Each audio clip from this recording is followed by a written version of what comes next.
Anggota Komisi 4 DPRD Kota Denpasar dari Partai Solidaritas Indonesia PSI, Emiliana Sriwahyuni, mendukung upaya BPJS Ketenagakerjaan Cabang Bali Denpasar yang mendorong pemerintah Kota Denpasar untuk mengeluarkan peraturan daerah Perda tentang pelaksanaan kewajiban kepesertaan program jaminan sosial ketenagakerjaan. Perda yang diharapkan bisa terbit paling tidak tahun 2023 mendatang akan memastikan perlindungan keberlanjutan khususnya bagi pekerja rentan, tokoh agama, tokoh masyarakat, pegawai non-ASN, dan pekerja bukan penerima upah BPU seperti petani, nelayan, peternak, perkebunan, dan pelaku UMKM. Wakil rakyat yang akrab disapa Sis Emil itu berharap akan ada contoh baik dari Pemkot Denpasar dalam memberikan perlindungan jaminan sosial ketenagakerjaan bagi seluruh pekerja khususnya pekerja rentan. Sekretaris Praksi Nasdem PSI DPRD Kota Denpasar ini mengakui dirinya di Dewan akan terus mendorong dan mengawal terbitnya Perda itu. Kita kebetulan baru saja diskusi dengan Pak Carlos dan saya sangat appreciate ya dengan program-program dari BPJS. Salah satunya adalah program untuk BPJS yang ditanggung oleh pemerintah, yang dimana untuk tenaga-tenaga non formal itu juga dibantu untuk kesehatannya dan untuk tenaga kerjanya, kejadian apapun masyarakat itu adalah milik aset daripada negara dan saya berharap pemerintah Kota Denpasar juga peduli. Saya rencana juga akan menyampaikan ke pimpinan Dewan bahwa kita butuh perda itu. Untuk BPR, saya terbuka tangannya. Kalau mereka waktu saya, mereka membutuhkan hari-hari sosialisasi saya, karena hari-hari sosialisasi juga banyak ya tahun-tahun ini. Saya bersedia untuk membantu dan saya juga berharap BPR yang ada di Kota Denpasar itu juga peduli dengan warga Kota Denpasar.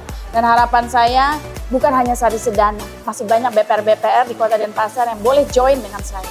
Jadi ikut dengan program-program, ikut sosialisasi, ya terutama ke BPJS. Sebelumnya, harapan agar Pemkot Denpasar punya Perda tentang pelaksanaan program BPJS Ketenagakerjaan disampaikan Karolus PG Sigalingging selaku Kabid Kepesertaan Program Khusus Bali Denpasar BPJS Ketenagakerjaan Cabang Bali Denpasar.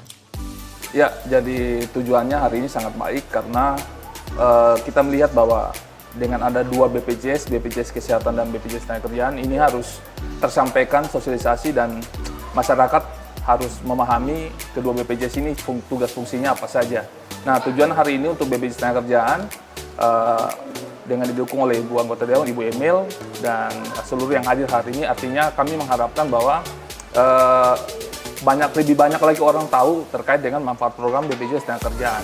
Bagaimana ketika mereka sakit ditangani oleh BPJS Kesehatan. Ketika ada masyarakat yang meninggal, pemerintah melalui BPJS Ketenagakerjaan bisa menyampaikan santunan meninggal dan manfaat lainnya yang cukup banyak yang belum diketahui oleh masyarakat. Tentunya hari ini cukup baik. Mudah-mudahan di Kota Denpasar segera memiliki peraturan daerah dengan di mana pemerintah bisa menanggung biaya iuran BPJS Ketenagakerjaan kepada masyarakat. Artinya ini rencana ke depan dan ini juga salah satu inisiatif yang cukup baik. Bagaimana kita bisa terus sinergi dan tentunya manfaat ini akan kembali ke masyarakat dan masyarakat akan menikmatinya. Di sisi lain, Sis Emil terus menggandeng pihak BPJS Ketenagakerjaan Cabang Bali Denpasar dan PPR Sari Sedana untuk mensosialisasikan berbagai program BPJS Ketenagakerjaan. Acara sosialisasi terkait BPJS Ketenagakerjaan bertujuan untuk mengedukasi masyarakat karena masih banyak yang belum mengetahui manfaat dari BPJS Ketenagakerjaan. Selain itu, sosialisasi ini digelar agar masyarakat bisa mengetahui perbedaan antara BPJS Kesehatan dengan BPJS Ketenagakerjaan. Setelah mengikuti acara sosialisasi ini, masyarakat sangat antusias untuk mengikuti program BPJS Ketenagakerjaan.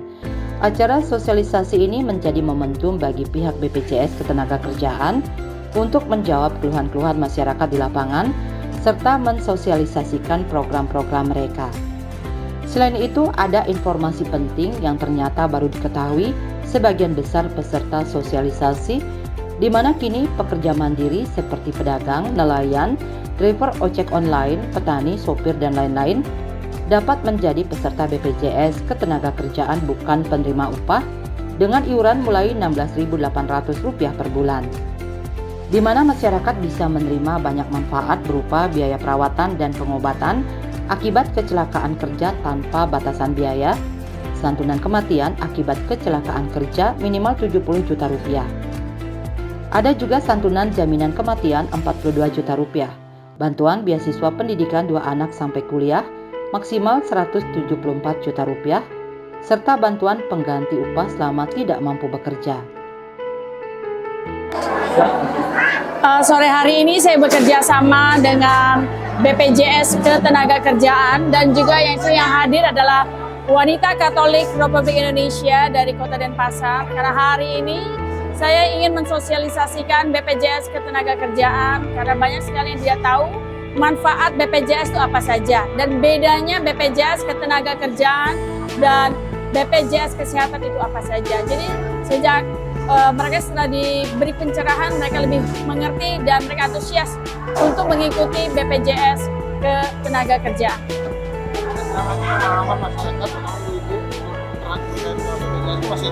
Masih kurang, iya. Karena banyak sekali keluhan-keluhan tentang BPJS. Saya tidak bisa jawab karena saya bukan orang yang mendalami yang bekerja di BPJS. Jadi saya langsung mengajak tim dari BPJS untuk menerangkan, memberi pencerahan kepada ibu-ibu dan warga di WKRI ini, apa sih bedanya, apa sih manfaatnya, dan apa keuntungan-keuntungan kalau mereka mengikuti program BPJS Ketenagakerjaan. Karena saya akan bekerja juga dengan BPJS Kesehatan, saya mungkin juga akan mengajak dinas-dinas lain yang membutuhkan pencerahan untuk program-program kepada masyarakat dan warga di sekitar Kota Denpasar. Sis Emil mengharapkan adanya kesinambungan kerjasama antara dirinya dengan BPJS Ketenagakerjaan. Sis Emil juga berencana untuk mengajak kerjasama BPJS Kesehatan dan dinas-dinas lain untuk mensosialisasikan program-program mereka dan mengedukasi masyarakat di sekitar Kota Denpasar. Bali 1 mengabarkan.